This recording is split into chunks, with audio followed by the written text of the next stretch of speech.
సంక్రాంతి పండగకి అమ్మ వాళ్ళ ఇంటికెళ్ళుండే. అయితే మా ఊర్లో గుట్టలు, కొండల ప్రాంతంలో కొంచెం అడవిలాగా ఉంటుంది. సో, అక్కడ అటవీ శాఖ వాళ్ళు పార్క్ చేస్తున్నారు అంటే చూడడానికైతే ఎళ్ళినాం.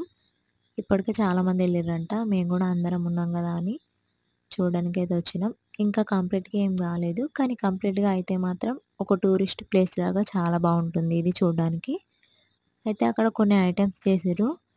డైనింగ్ టేబుల్ లాగా, చైర్స్ లాగా, అట్లనే గుడిసెలాగా జేసిర్రు. అవి మొత్తం సిమెంట్‌తోనే జేసిర్రు. కానీ మనం అక్కడికి చూసి వెళ్ళేదాకా అసలు సిమెంటా? కట్టా? అనే డౌటొస్తుంది. అట్లా సరదాగా కాసేపైతే అందరం టైమయితే గడిపేసినాం. మా ఇంటి నుండి ఒక 4-5 కిలోమీటర్స్ అయితే ఉంటుంది. ఇక్కడ నేను చూపిస్తున్నా చూడండి. ఇదైతే గుడిసెలాగా ఒక 5 ట్రీస్‌ని మొత్తం కలిపేసి పైన గుడిసెలాగా కట్టిర్రు. ఎంత బావుందో చూడడానికి. వీడియో నచ్చితే లైక్ చేసి నా ఛానల్‌ని సబ్స్క్రైబ్ చేయండి.